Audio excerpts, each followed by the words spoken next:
Assalamualaikum warahmatullahi wabarakatuh. Halo Sobat PPG semuanya, ketemu lagi dengan saya Bang Kowi. Dan di video kali ini sesuai dengan judul, saya akan ngebahas tentang cara pengisian LK 1.4, masalah terpilih yang akan diselesaikan. Tapi sebelumnya saya ingatkan kepada teman-teman semuanya ya, bahwa yang saya sampaikan ini bukanlah format baku yang harus diikuti ya. Ingat bahwa kita tidak ada acuan baku untuk penyusunan ini. Acuannya adalah mengarah ke dosen masing-masing. Jadi kalau ada LPTK 1 sama LPTK yang lain kok ada perbedaan, nggak usah kaget.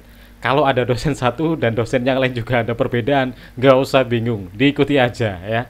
Yang jelas dijalani aja. Kalau pengen gampang ya, sekali lagi saya ingatkan, jangan pernah menanyakan sesuatu yang tidak diperintahkan, karena khawatirnya itu akan memunculkan sebuah perintah baru untuk dijalani teman-teman. Aduh, makin berat nanti ya. Pokoknya kalau pengen aman PPG-nya, nggak usah tanya-tanya sesuatu yang tidak diperintahkan ya. Jadi ketika disuruh ngisi, yaudah isi aja sesuai dengan sepengetahuan teman-teman ya, selama tidak ada format baku dari dosennya, tidak ada perintah yang riweh dari dosennya, silakan berkreasi sebebas mungkin ya. Jadi jangan coba-coba bertanya sesuatu yang tidak diperintahkan. Oke, langsung aja ya, kita masuk di LK 1.4. Jadi bahannya berdampingan di sini di LMS ya. Nggak tahu kalau LMS-nya teman-teman yang angkatan kedua ini ya, apakah tetap sama, tapi kayaknya sama sih ya. Nanti tinggal diunduh aja. Dan isinya begini, jadi ini adalah tahapan terakhir dari pembelajaran poin 1, yaitu menentukan masalah atau mengidentifikasi masalah. Mulai dari LK 1.1 kita sudah mencari masalah, kita sudah mencari akarnya dan lain sebagainya, dan di sini kita akan memilih mana masalah yang akan kita pecahkan atau kita beri solusi yang nanti kita masuk di pembelajaran poin yang kedua. Oke, jadi langsung aja, di sini ada dua kolom ya. Apakah kita harus mengisi dua ataukah memilih hanya dua? Sekali lagi kembali ke dosennya menyesuaikan. Cuman kalau perintahnya di LMS ya, kalau saya sih kalau ngelihat tugas, kalau bingung ada dosen satu dan dosen yang lain kok beda-beda perintahnya misalnya, saya langsung menuju ke unggahan penilaiannya ya. Misalnya di sini kan di sini ada penilaiannya. Nanti kita fokus ke yang terakhir aja, atau yang poin 4 atau yang bakal dapat nilai 100. Di sini dinyatakan bahwa menentukan lebih dari satu masalah terpilih dan akar penyebab masalah dengan bahasa yang baik dan benar. Jadi ini kata kuncinya ya, lebih dari satu. Jadi jangan satu, bisa dua, bisa tiga, bisa empat, terserah seterusnya ya. Nah, kalau saya berapa? Saya cuma bikin tiga. Sebenarnya pengen dua sih, karena memang nanti yang terpraktekkan di aksi kita ketika sudah melewati LK2 sampai nanti di RPP ya cuma dua masalah yang kita terapkan di PPL-nya. Cuman kembali lagi dosen saya mintanya dua, ya akhirnya saya memilih tiga ya. Jadi saya memilih tiga permasalahan. Langsung aja ke cara pengisiannya ya. Caranya ini gampang banget karena ini sudah tahapan terakhir. Kita nggak usah mikir, tinggal langsung aja kita milih masalah yang terpilih ya. Kalau di LK 1.3 kemarin kita sudah mengeksplor masalahnya dan mencari akar penyebabnya. Yang versi saya bentuknya begini ya. Kita langsung pilih masalah yang menjadi faktor atau terjadi di faktor guru ya. Karena ini yang akan kita selesaikan di PPL. Kalau yang fasilitas, keluarga ini kan nggak bisa kita laksanakan karena kan ini bukan ranah kita sebagai guru kelas ya, atau guru pembelajaran. Kalau ranah keluarga biasanya guru BK ini ya. Kalau sekolah ini kan urusan sarpras. Jadi kita fokus di guru ini ya. Nah, kita langsung ambil masalah terpilih. Nah, ngambilnya dari LK 1.1. Jadi di awal kan kita mengidentifikasi masalah kan. Ini masalah-masalah yang kita identifikasi ada banyak. Kemudian kita turunin ke 1.2, sampai 1.3 ya untuk akar penyebabnya. Di situ kan kita akhirnya tahu mana akar penyebab yang paling bermasalah dan butuh untuk diselesaikan. Itulah yang kita pilih.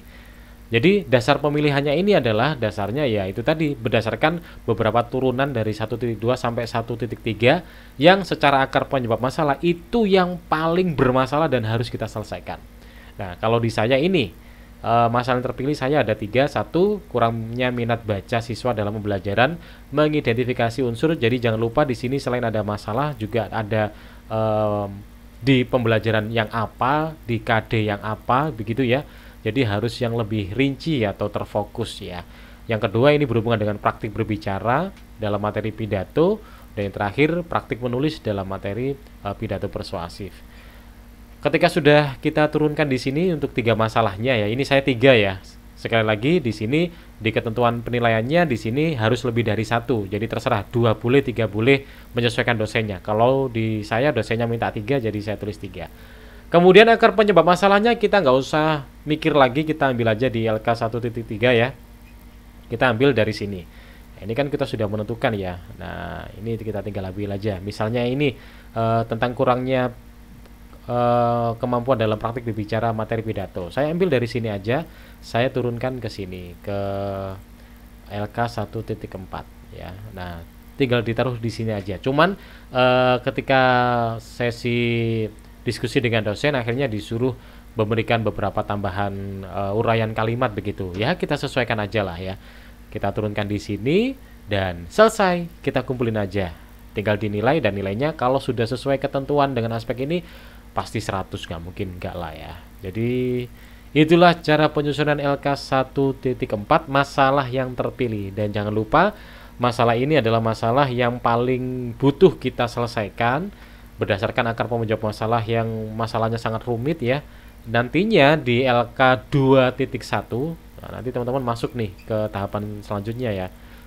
Setelah tahapan masalah masuklah ke tahapan ini ya, pengembangan perangkat pembelajaran ya. Nah, ini jadi eksplorasi alternatif solusi ya. Jadi LK 2.1. Nah, untuk LK 2.1 kita fokus ke mencari solusi, atau artinya kita mencari sesuatu yang bisa menyelesaikan masalah. Biasanya berhubungan dengan metode, model pembelajaran, media pembelajaran yang kita gunakan, strategi dan lain sebagainya. Kita bahas di video lain aja perihal pengisian di 2.1-nya.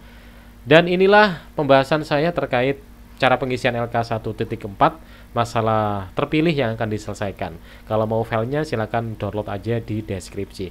Sekali lagi saya ingatkan, ini bukan skema baku atau format baku atau cara yang baku, bukan. Ini adalah cara yang saya sampaikan berdasarkan pembelajaran yang saya alami di kelas saya. Selebihnya teman-teman silakan sesuaikan dengan LPTK masing-masing dan dosen masing-masing, karena tiap LPTK biasanya ada perbedaan.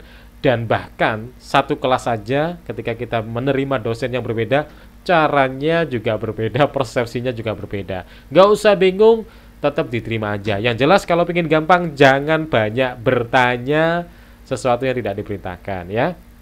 Jadi kalau misalnya LK 1.4 silakan diisi, nggak ada perintah harus ngisi 3, 4 berapa, nggak usah tanya. Langsung aja isi 2 karena kolomnya tersedia 2. Jangan malah, Pak ini nanti ngisinya 2 ataukah 6 karena masalahnya kan ada 6 awalnya. Aduh, riweh nanti. Kalau dosennya bilang yaudah 6 aja. Capek ya. Jadi selama nggak ada perintah 2 aja. Oke? Semoga bisa mencerahkan teman-teman semuanya. Selamat menjalankan proses PPG dan saya berdoa semoga PPG-nya lancar sampai ujian nanti PPL, UKIN dan sampai final ujiannya yaitu UP, dan bisa lulus semuanya dan dapat sertifikat pendidik. Amin ya rabbal alamin. Terima kasih. Kita jumpa lagi di video berikutnya. Assalamualaikum warahmatullahi wabarakatuh. Sampai jumpa.